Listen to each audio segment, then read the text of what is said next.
This is going to be a wild program. We're going to go into areas tonight that we don't go into nearly often enough, and we talk about it. In fact, when I look at the internet as the beast that it is, one of the most common terms I see coming up in alternative media posts and essays and stories is MK Ultra. He's MK Ultra. She's MK Ultra. It's an MK Ultra program. Well, okay, at least people are thinking on the right side of the picket fence. The truth of the matter is, MK Ultra is ancient. It's ancient history. MK Ultra was actually the code name of a U.S. government human research operation experimenting in the behavioral engineering of us. And it was conducted through guess whose? Well, it was the CIA's Scientific Intelligence Division. That CIA project, as some of you may know, was coordinated with the Special Ops Division of the Army's Chemical Corps. Interesting collusion there. The program, now get this is what I'm talking about. When people start throwing MK Ultra around, they don't know really what they're talking about. The program began in the early 1950s. All right? It's not current. It was sanctioned in 53 officially, then reduced in its scope in the 60s, and finally halted, allegedly, officially, in 1973. Well, I assume that they may well have halted the formal MK Ultra project, but they certainly didn't ultra mind control. They simply took it to the next level. Now, that was 41 years ago. Do you think they might have made progress in 41 years on mind control, how to influence people in ways that they would otherwise never dream of acting out, such as mass murder, serial killers, you name it? The human mind is an electrical device. It's not chemical, it's electrical. We're electrical first. And if you can figure out a way to address, invade, program that electrical machine, which is what computing is all about, you can pretty much take anyone over and make them do whatever you want. And in many cases, most cases, they don't know anything about it. They haven't a clue that they're being used. So when you use the term MK Ultra, understand you're really talking about horse and buggy terminology and technology, as it was. Our guest tonight, I wanted to have this young man on for quite a long time. He is, in my view, a prodigy. He is packed full of information. He has a passion to learn, and he has learned a great deal. He is a mind control expert. His name is Neil Sanders. And this is going to be fun because his book is out now, and there's a little review of it you can see on his homepage. Click on his name. In the first volume of his book, which is as one of the all-time great titles, Your Thoughts Are Not Your Own, amen to that, Neil Sanders exposes the evidence for officially sanctioned mind control programs. And I might get into the non-officially sanctioned mind control programs, of which I suspect there are many out there, such as TV.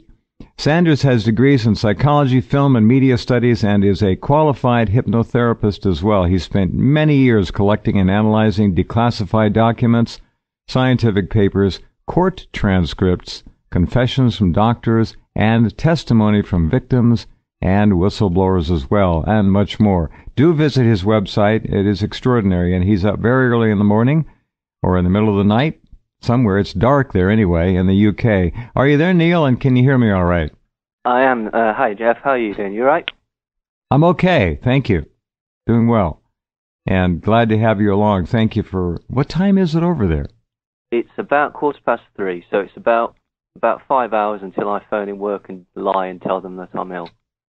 All right. If they want a backup, they can call me. I'll tell them. That's fine. You give me a note, will you? I will. He was sick. He couldn't. That's very kind of you. Yeah, it's no problem at all. So, Neil Sanders, what got you into this whole field of the dark arts? Why mind control? What is it about that intrigues you? And when did you start? Well, I mean, I got interested in mind control. It was a strange occurrence, really. Basically, a friend of mine, his older brother's friend, pressed me to watch this film, The Manchurian Candidate. And I said, go and watch The Manchurian Candidate. It's got these... I was like, who's in it? It's Frank Sinatra. And I was like, oh, brilliant. Oh, yeah, I've got to watch that. My response exactly. Yeah, quite. But and it was in black and white as well, so that didn't really interest me terribly. But I did watch it, and because this guy, I very much respected him, and not only did I find the film fascinating, but basically I then started to look at the sort of things that could be done. And obviously, first elements that you start to look at are things like stage hypnotism and hypnosis in general, and that sort of thing, just to see if it works. And I also was interested in psychology, so I was kind of getting a sort of picture about the separation of the mind and how the mind is in all schools of psychological thought. It has sections. There are defense mechanisms like amnesic barriers and the like. There are short circuits. There are ways that you can get people to respond favorably or unfavorably to a situation just by the use of certain words or body language, for example. Like an example is take your sunglasses off if you're speaking to somebody, because the eye contact means that you connect on a more interpersonal level. Mm-hmm. Just very basic stuff like that. Mm-hmm. Then, obviously, from there, I got interested in Sirhan Sirhan and the stories about Sirhan Sirhan, and obviously the fact that he appeared to be under hypnotic control and firing blanks out of his gun that only held 8 bullets, but miraculously managed to spray 14 bullets, some of them from behind the senator's head, which it's a remarkable. He's quite a trick shot artist, that guy. Yeah. Oh yes, he's obviously very, very skilled. And then you look into that and you see that what he was talking about, saying that he believed that he was at a shooting range, and I started to look at it and go, okay, that's plausible. That's actually plausible from a sort of scientific standpoint as well. Not that I'm any great scientist, but it sort of twigged with me. And then from there, basically, what really sort of piqued my interest was the sort of tangential weirdness that was connected to the Manchurian Candidate film. I mean, obviously, it was released shortly before the assassinations of the Kennedys, and then Frank Sinatra, who was friends with the Kennedys, had it banned until the mid-'80s. And then you start to look at the other weird things about it, like, for example, John Frankenheimer, who's the director, was having dinner with Roman Polanski and Robert Kennedy the night before he was assassinated by Sirhan Sirhan, who a lot of people believe to be a Manchurian candidate. That's pretty weird, Neil. I didn't weird. Know that. That's beyond the probabilities of coincidence. It gets a bit strange as well, because some of these could be coincidences, and they obviously are, but for example, Jay Sebring was the person that sort of stapled the toupee to Frank Sinatra's head, and he was also the person that supplied the drugs for the Camelot crowd, the Kennedys, the Peter Lawford. It was Jay Sebring that did that? Absolutely. I know exactly where you're going with this. This is going to blow our listeners' minds. Well, Jay Sebring was one of the victims of the so-called Manson killings. He was killed by Tex Watson, August the 8th, 1969. He was a very famous hairdresser.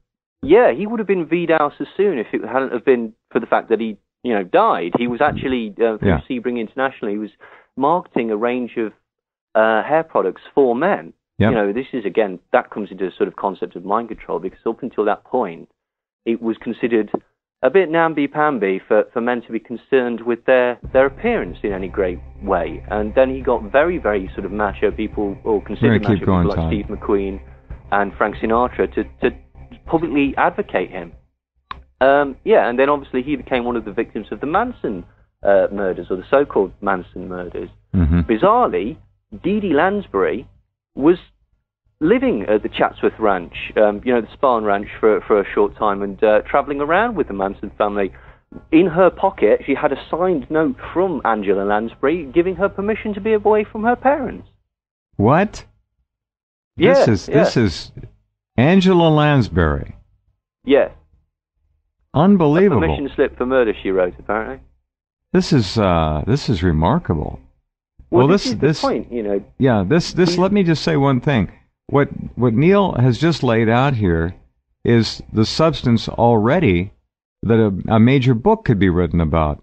We're talking about connections that are just really bizarre. Jay Sebring is a name that most of you probably forgot. I remember the name because it was one of those names. It's a great name. Sebring International, Jay Sebring. I mean, he obviously was going to be a mega star, a mega celebrity. And that was ended.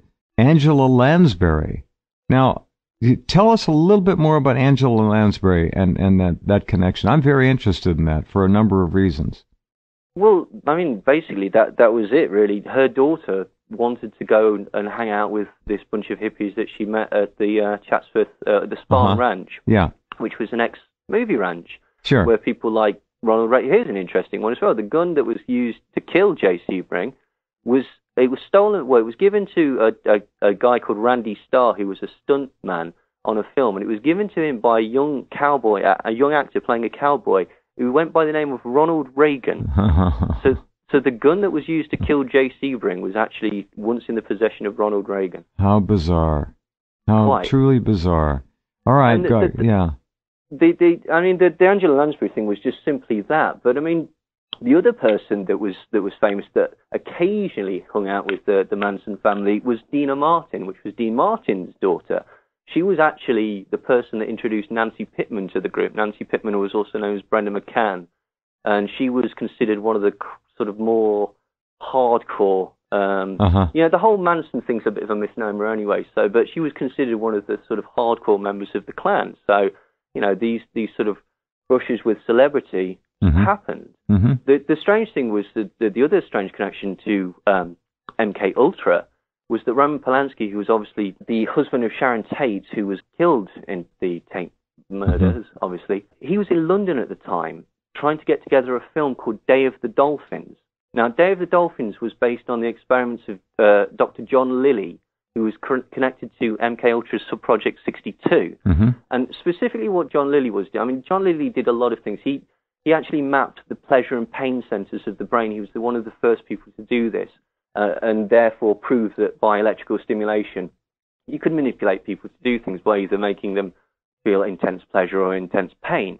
And he sort of expanded this onto dolphins, cats, dogs, and that sort of thing, injecting LSD into the brains, but also basically trying to get them to be a sort of remote control device. You know those, we actually still have them. We have dolphins that have got like nuclear warheads attached to them, and occasionally they sort of go astray, and so they're sort of floating around like some sort of terrifying but awful Bond villain. And basically, they were doing that, and this was one of the things that they were doing in MK Ultra. Roman Polanski was actually trying to get a film about that scenario going, and he was in London at the time that his wife was killed, trying to get this film Day of the Dolphin going. But in his film, the dolphins could actually talk, and they were going to be the heroes of the piece. But unfortunately, that vision will never see the light of day. No, you mentioned another name that's suitable for a program. I'd love to do more on Dr. John Lilly. What a strange dude he was. Absolutely. I've talked on this program about the so-called Lilly wave before. Now, the Lilly wave is a certain electromagnetic frequency. And I don't know if you know, let me tell this little quick story, Neil. You may find it of interest. Dr. Pat Flanagan went over to visit a friend of his in his laboratory, which was actually his garage in his home. He lived in a suburban neighborhood, and down every block, of course, were electrical wires and telephone poles and so forth, and transformers and all that. Well, Pat Flanagan went into the garage, and the guy he knew was in there working on a bench, and there was an oscilloscope there. On the oscilloscope was a waveform, which is well known. It's the Lilly wave. People in that line of work know the Lilly wave by sight pretty well. And he went up to his friend. He says, "What are you doing?" He said, "Oh, I'm just doing this and that." And he said, "What are you doing with the Lilly wave on there?" And his friend looked up at Pat Flanagan and said, "You're not going to believe this." He said, "Guess where it's coming from?" And Pat said, I don't know. He said, "It's coming from there." And he pointed to the wall plug. It was coming from the electric grid. And it didn't get there on its own. And it didn't get there on its own.